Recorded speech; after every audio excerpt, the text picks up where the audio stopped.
우리나라는 이제 그 절인지 점집인지 구분이 안 갈 때도 많은데요. 절에서도 점도 쳐주고 관상 사주도 많이 봐주고 있는데요. 스님한테도 그런 걸 여쭤보는 분들도 꽤 있죠. 이게 승려들이 최소한 좀 자존심 좀 지키면 좋겠어요. 부처님의 가르침 어디에도 운명론 쪽으로 기울라는 부분은 한마디도 없어요. 네가 곧 부처고 네 발길을 닿는 곳이 곧 정토의 세계다 이러잖아요. 또 법화경 같은 경우는 인불사상인데 부처 아닌 사람이 없다. 마음만 열고 보면 두루 모든 사람이 부처다. 또 화엄경의 일체 유심조 사상은 세상은 빛과 어둠으로 이루어져 있지만은 마음 따라서 어둠 속에서 윤회할 수도 있고 또 빛으로 충만한 그런 세계를 누릴 수도 있다 이런 거 아니에요. 그런데 참으로 자존심도 없이 출가 수행한다는 사람들이 사찰 경제를 핑계 삼아서 사주 관상 쪽으로 기울어지는 것도 부끄러운 일인데 정초가 되면 부적도 팔아요. 그러니까 이게 개탄스러운 일이죠. 부적을 팔다니요. 차라리 부적을 사람은 다양하니까 심리적으로 어떤 위로를 주고 싶으면 보셔야죠. 왜 돈 받고 팝니까? 그건 행위, 신앙을, 부처를 일종의 팔아먹는 행위거든요. 그래서 좀 제발 승려들이 좀 기본에 충실하고 상식이 통할 수 있게 그랬으면 좋겠어요. 그러니까 그래도 석가모니 부처님을 모신 사찰이라고 할 것 같으면 무당도 부처를 모시지만은 법당이라고 안 해요. 그건 불당이에요, 불당. 그런데 사찰은 부처님을 모시면 불당이라고 안 하고 법당이라고 하잖아요. 부처님의 진리의 가르침이 항시 울릴 수 있는 곳이라는 뜻이거든요. 그런데 뭐 1000년 이상 된 전통 사찰에서까지도 관리화되다시피 생활화되다시피 부끄러운 줄 몰라요.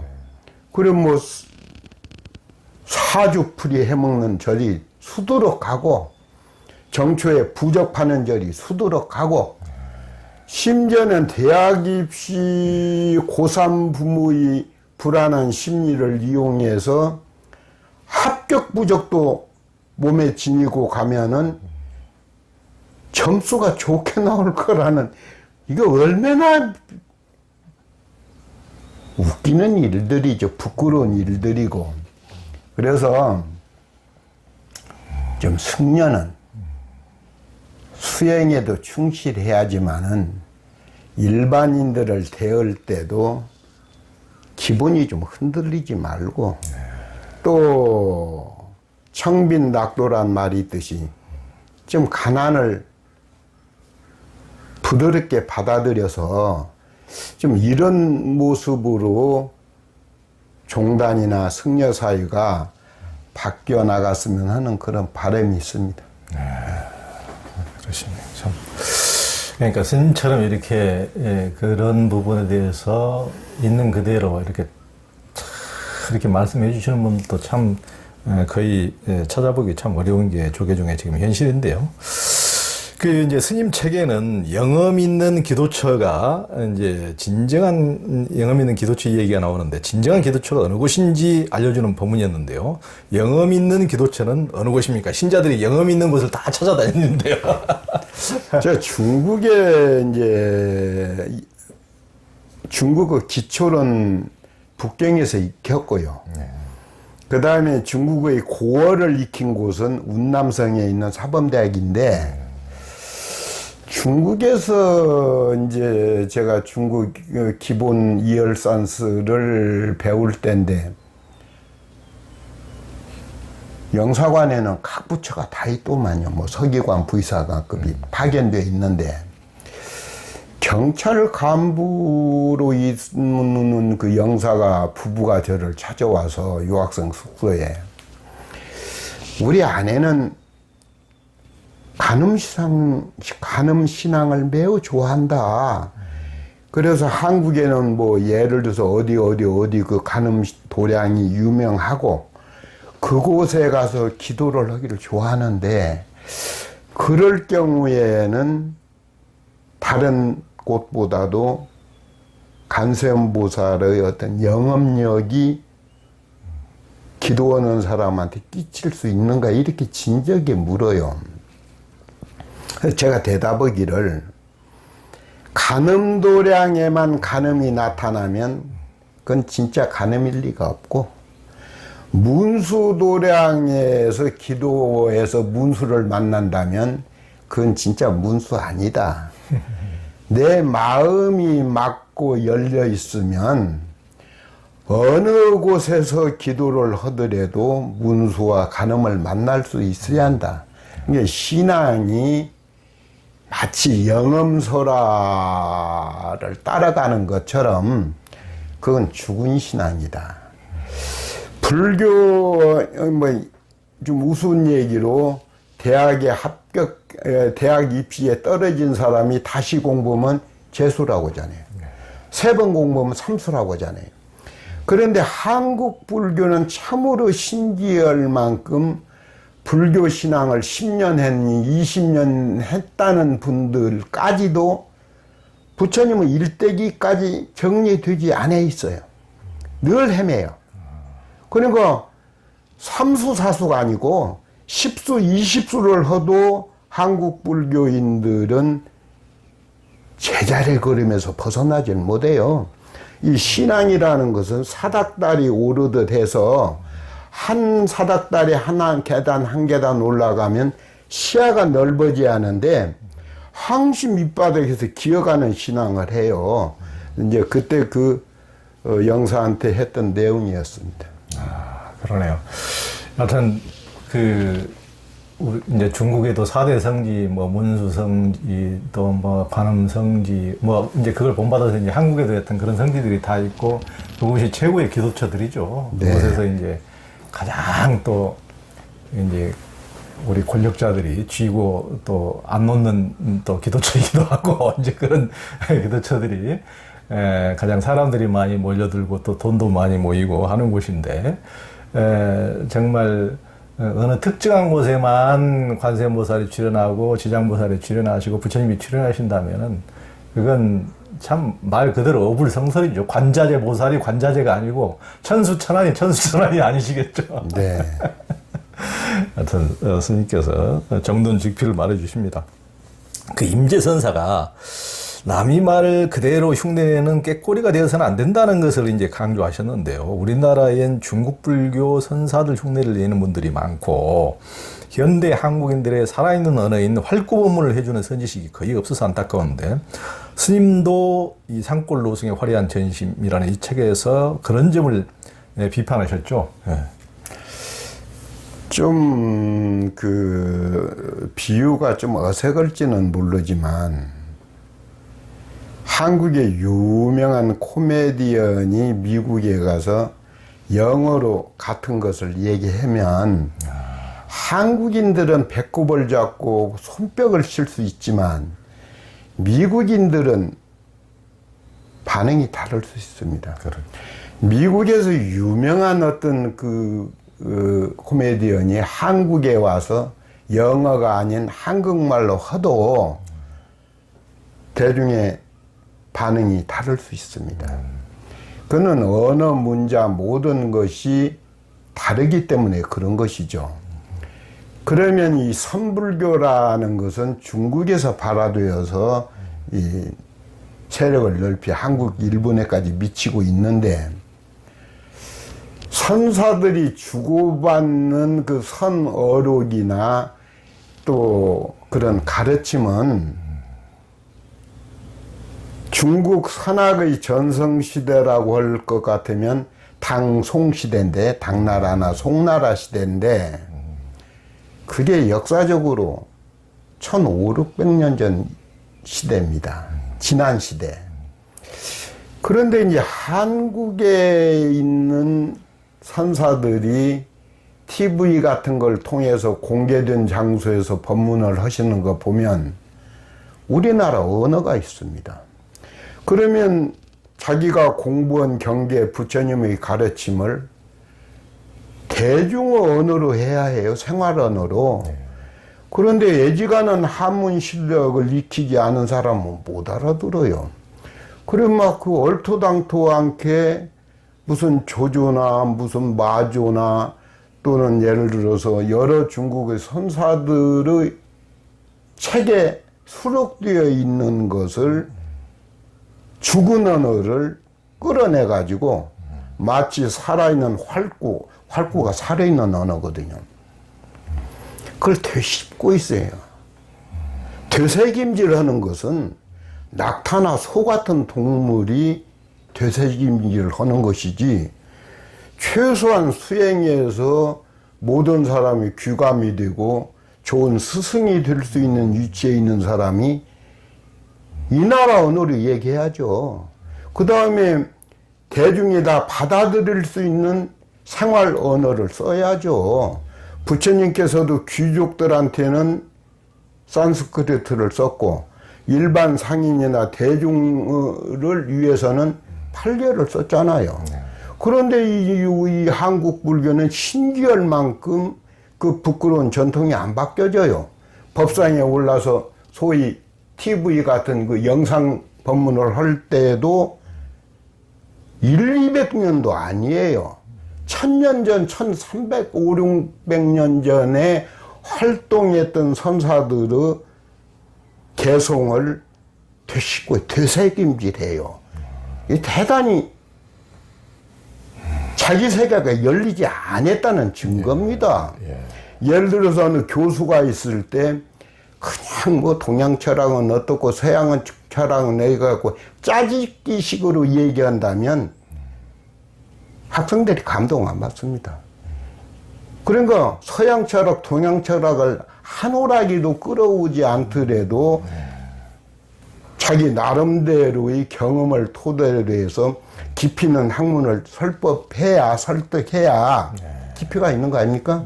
근데 한국 불교가 제발 그런 죽어있는 법문을 재탕삼탕하고 되새김질하는 그런 데서 벗어나기를 희망합니다.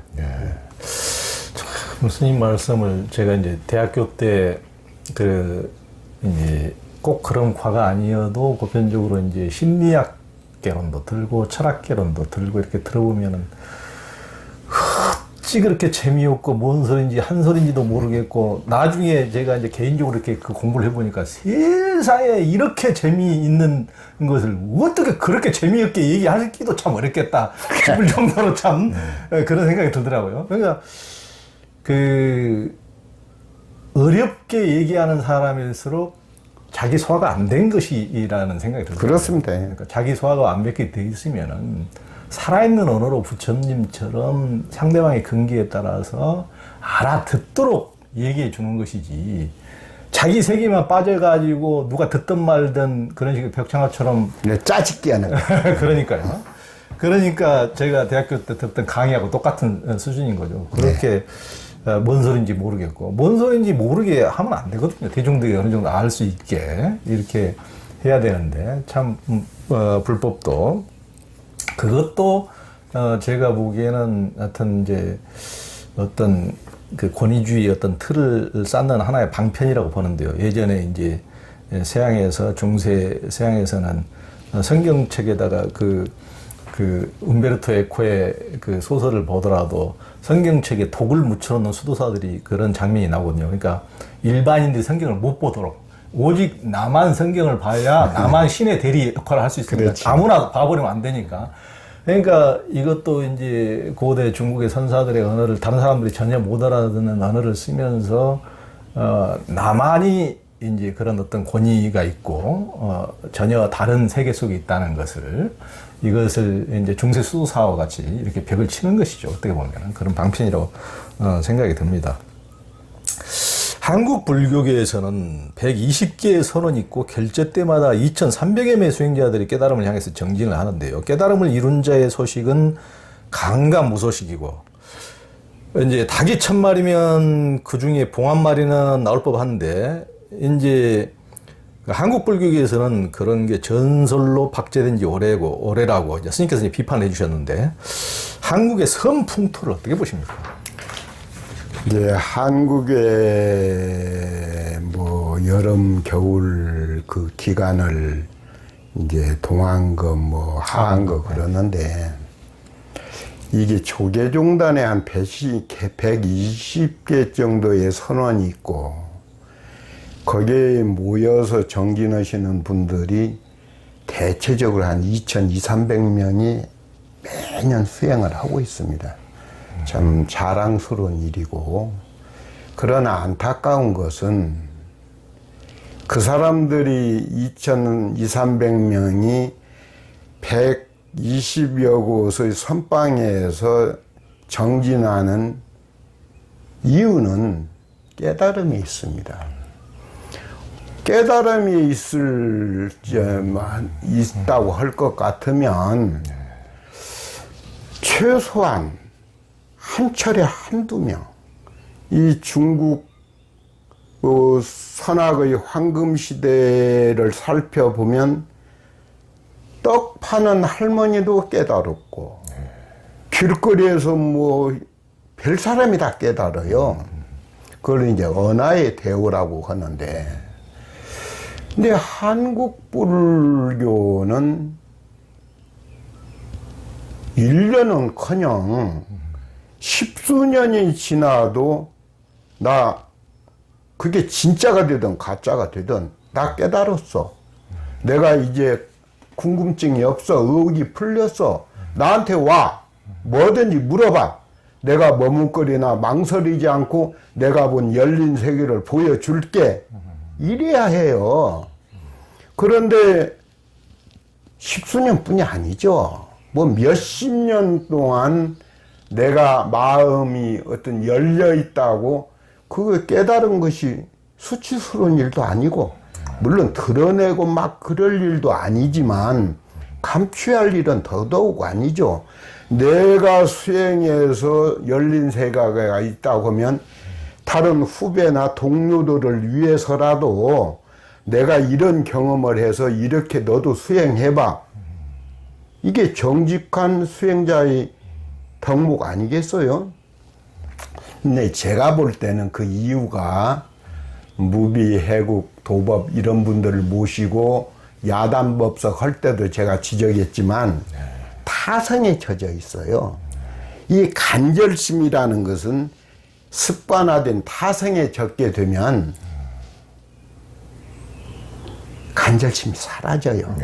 그러니까 짜여진 시간표에 의해서 신참, 구참은 오래 수행한 분, 바로 수행한 지 얼마 안 된 놈은 신참 이렇게 부르는데, 신참, 구참이 한 방에 어울려서 짜여진 시간표에 의해서 죽빛소리에 의해서 앉고 죽빛소리에 의해서 일어나고, 이게 얼마나 이래서는 안 되죠. 또 하나는 참다운 지도자가 없어요. 눈 밝은 지도자가 있어야 너는 이제 30%는 익었구나. 너한테는 이 법문이 안 어울려.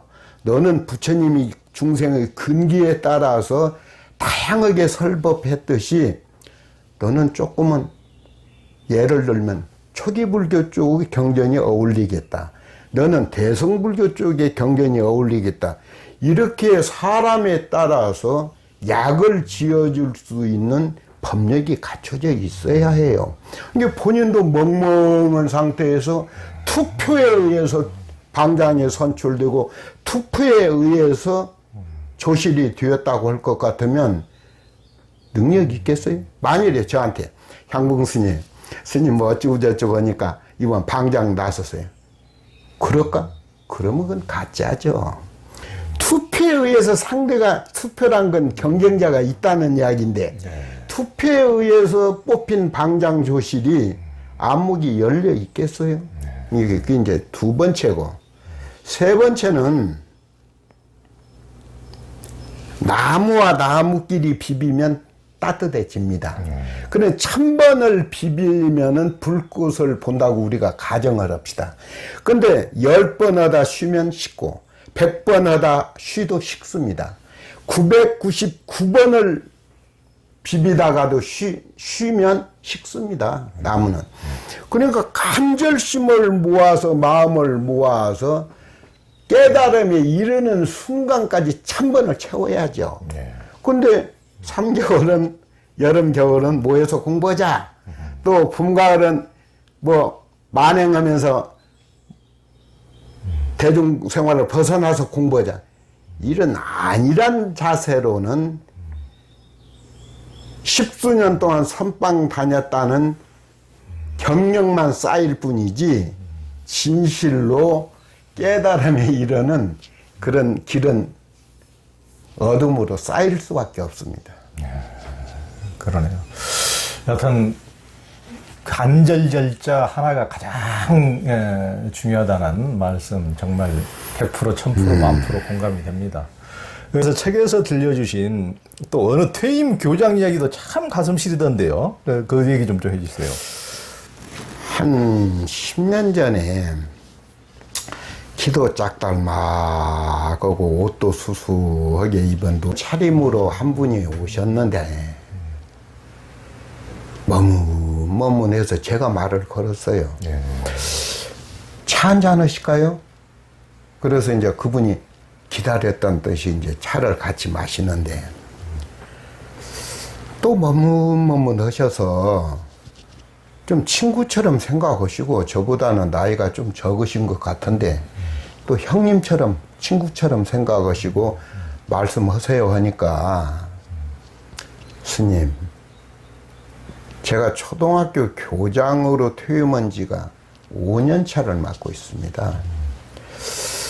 그런데 저한테는 딸은 없고 아들이 둘인데 큰아들은 일찍부터 사업에 눈이 떠서 사업을 하고 있고 둘째 아들은 초등학교 교사를 하고 있는데 제가 퇴임을 할 무렵쯤에서 아들 부부가 찾아와서 아버님 퇴직금을 일시불로 저한테 주시면 제가 아버님한테 조금이라도 마음 아프게 하지 않는다. 퇴직금을 일시불로만 주시면은 기회가 왔다 지금. 대단한 벤처기업 새로운 아이디어가 있는데 돈이 뒷받침되지 않으면 놓친다. 경쟁사한테. 그러니까 아내가 여보 우리는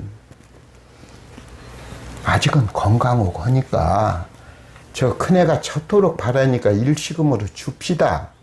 그래서 일시금으로 큰아들을 주었대요.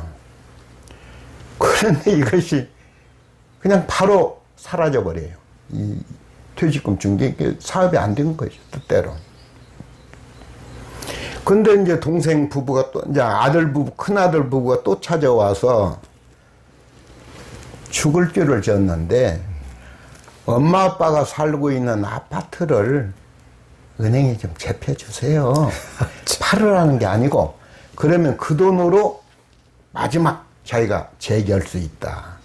그래서 또 아내가 막 눈물바람을 하면서 설득하니까 그러죠. 그래가지고 아파트까지 재폈는데 결국에는 법원 경매로 아파트까지 잃어버렸어요. 그러니까 이제 큰아들 집은 못 들어가고 큰아들도 전세 산대요. 그래 이제 작은아들 집에 이 부부가 갔는데 작은아들이 학교로 선생하기 위해서 출근하고 보면 이제 노부부하고 며느리 오고 있는데 이 아내가 또 마음이 편치 않아서 암으로 죽었대요. 바로. 그러니까 전화가 오지 않는데도 전화가 온 것처럼 전화 받고 알았어. 그래 점심을 거기서 살래? 알았다. 이러고 나가서 그냥 공원이고 어디고 돌아다니다가 집에 작은 아들 집에 돌아올 무렵에는 포장마차에서 저는 몰랐어요. 병을 하나 정해놓고 잔소주 가야 돼. 잔. 그러니까 이건 홍길동 병이고 홍길동 씨가 와서 잔으로 파는 거. 그런 게 있답니다.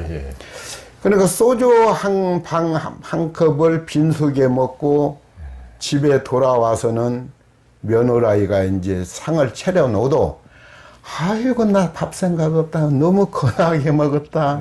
또 양주를 그렇게 먹어서 내가 취했다.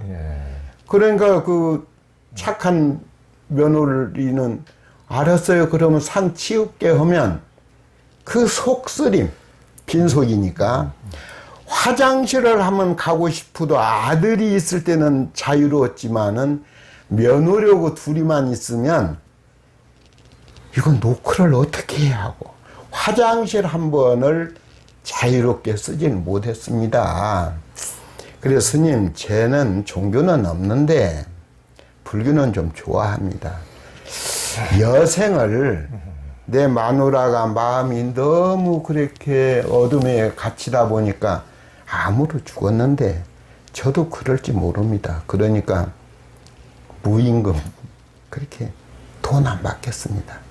조그마한 방 하나만 주면 마당도 쓸고 스님이 시키는 대로 그렇게 일하겠습니다. 스님 좀 선처해 주십시오. 이런 분이 있었어요.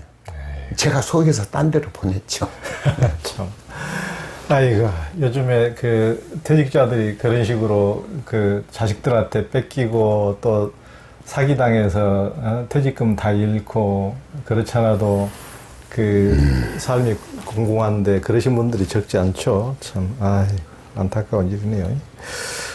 또 그 산골 노승의 화려한 점심 이걸 읽다가 스님께서 남인도의 안주나비치 언덕에서 배웠다는 이제 암 환자 부부 이야기가 가슴에 콕 박혔는데요. 그 암 환자를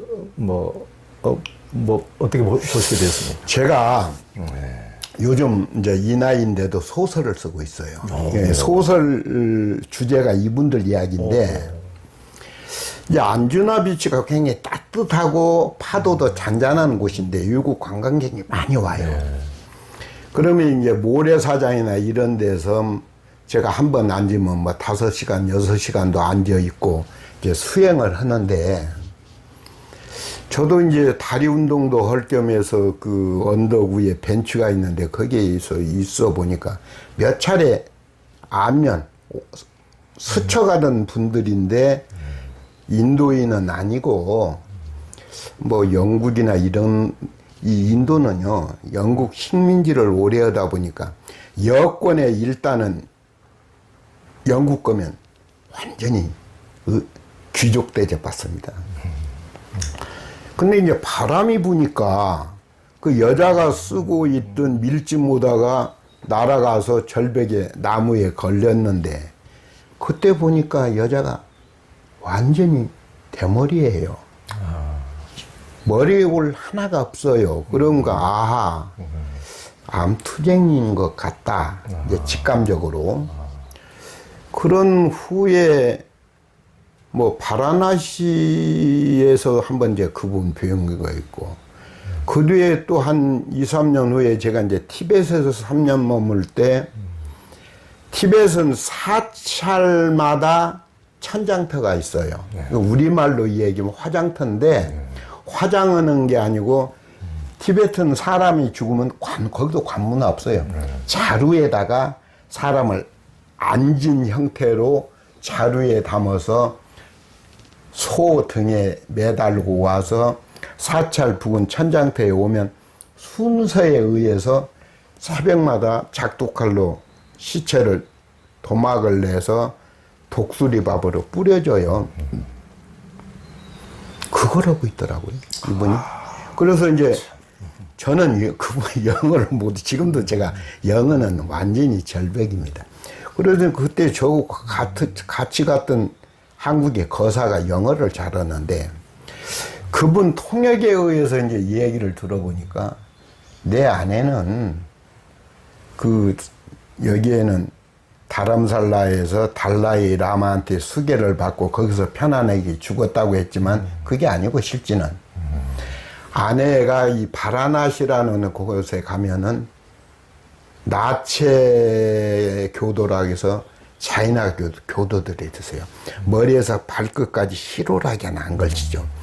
이 사람들이 죽음이 가까워 오면은 그 바라나시 강가에 죽음의 계곡에 벌거벗은 모습을 앉아 있어요. 태양열이 얼마나 강하니까 수분이 증발해서 쓰러져 죽죠. 그건 순례자들이 서령 음료수나 물을 줘도 안 마셔요. 자기 스스로가 택한 길이니까. 거기서 죽었다는 거예요. 그러니까 남편이 이 망원경으로 나 곧 이제 며칠 후면 가니까 나 지켜보지 마 했지만 그 강 건너에서 망원경으로 아내를 바라보는 심정이 사막지대를 여행해 보면 아무리 수분을 많이 먹어도 입술이 쫙쫙 갈라집니다. 그렇죠. 혀 갈라집니다. 네. 그러니까 그 아내가 하루 1시간 다르게 괴로워하면서 쓰러져 죽는 모습. 아내가 죽으니까 그걸 이제 시체를 처리하는 사람들이 있어요. 이 머리 싹 깎고 여기에 매돌만 있는 사람 아마 기록명에서 그 사람들이 시체를 처리해요. 거기에 돈이 좀 있으면 기름을 좀 더 사고 돈이 없으면 끄실려서 버리는 거죠. 그걸 본 거예요. 아내가 쓰러져 가면서 자이나 교도도 그러고 죽어가는 모습을. 그러니까 나 영국 안 간다. 내가 아내가 저런 모습을 내가 처음부터 망원경으로 지켜봤는데 가고 싶어도 그건 못 간다. 왜 그러냐면은 그것을 지키는 경찰들이 있어요. 아무라도 못 가요. 그래서 내가 승려가 되자. 그래서 이제 승려가 되는데 티베트에 가서 승려가 되어서 다른 과정 나는 필요 없습니다. 그 쓰러져 죽어간 시체들을 내가 작두질을 해서 독수리 먹이로 주는 가장 천직이에요. 그 직을. 그러니까 승려로서 그걸 하고 있는 거예요. 깐딴스라는 절 부근에서. 그래서 제가 이건 한국의 어느 구두자라 하더라도 이런 결심과 이런 실행에 옮기는 건 어렵다. 그래서 이제 서툴게지만은 정리하고 있습니다. 참 너무 감동. 네. 참 그 일본의 그 굉장히 깊이 있는 소설 깊은 강이라고. 네. 아마 그 소설도 하여튼 그 사람이 이제 바라나시 그 이제 카톨릭 사제 하려다가 그만두고 이제 뭐 인도 이렇게 순례하면서 이제 죽음의 광경을 본 그런면서 이제 막 변화를 일으키는 그런 광경들이 나오는데 참 거기서 정말 자이나 교도들의 그런 모습 정말 대단하죠. 그러니까 뭐 스님께서 인도 순례를 많이 해보셨으니까 알겠지만 인도 순례 하면 이제 순례객들 저도 히말라야에서 이제 그런 순례객들을 많이 만나는데 이제 상당수는 조금 이제 뭐 날탕 같은 순례자들도 많이 그 인도에 있지만은 참 이제 정말 거룩하신 표정만 봐도 정말 참 절로 고개가 숙여지는 그런 순례자들이 저도 이제 그런 분들하고 이제 몇 시간 동안 이렇게 걸어보면은 그 뭐 말이 필요 없더라고요. 말이 필요 없고 참 이렇게 그분들이 이렇게 걸어가는 길이 참 너무 거룩하고 부처님이 저렇게 걷지 않았을까 이제 이런 생각이 들고 가끔은 지금 방금 스님께서 이렇게 이제 소설을 구상하실 만큼 그런 소설적인 상황을 저도 한 번씩 이제 기억나는 게 있는데 예전에 저도 이제 라다크를 가면 이제 라다크 중에서도 제일 오지가 이제 그 폭탈곤바라고 있는데 거기서 이제 이제 넘어가는 계곡 중에서 우리나라 그러니까 그 전 세계에서 인간이 넘어가는 그 언덕 중에서 제일 높은 곳이 이제 신고라라 그러는데 신고라를 이제 몇박 몇일로 이렇게 넘어가는데, 그날 뭐 아침 일찍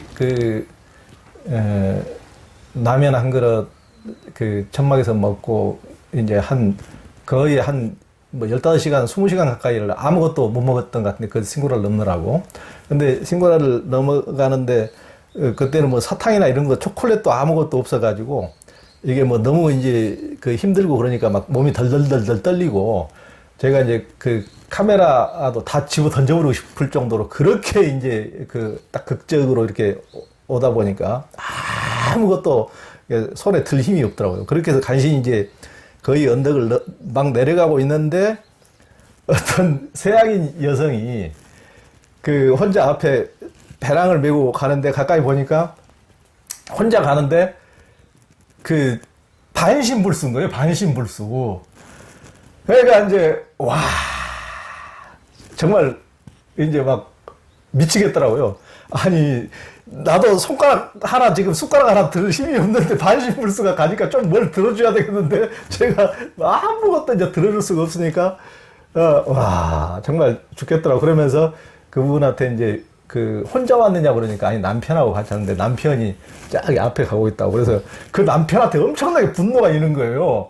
아니, 이 미친놈이 이런 반신불수 여자를 혼자 두고 지 혼자 내려가 버렸단 말이야.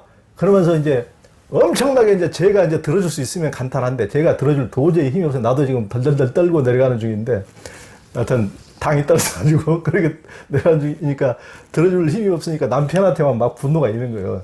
그런 인간이, 못된 인간이 있는가, 이렇게 분노가 있는데, 그러면서 이제 저는 이제 못 들어주고, 이제 덜덜덜 떤 채로 이제 한참 1시간을 내려보니까, 앞에 이 엄청난 텐트를 지고 거기 가는 한 남자가 있다, 서양인 남자가. 그래서 머리 하얘가지고 그 남자한테 이제 물어보니까, 지금 먼저 내려와서 그분은 뭐 짐이 엄청 나더라고요. 먼저 내려와서 이제 털을 잡고 텐트를 먼저 다 쳐놓고 밥을 해놓고 해야 되기 때문에 먼저 내려왔느라고. 근데 왜 그러냐니까, 이제 자기 부인이 이제 반신불수가 왔고, 이제 언제 죽을지 모르는데 마지막으로 히말라야 가고 싶다 그래서 왔다는 겁니다. 그래서 야, 저도 이제 오해를 해가지고 남편을 미워했었는데 이제 또 그런 사연이 있더라고요. 그래서 야, 저도 이제 그런 광경이 참 소설처럼 떠오르는데, 스님께서도 참 안주나 비치에서 봤던 그런 영국인 부부를 보고, 참 소설이 나오면 참 아름다운 구도 소설이 될 것 같습니다.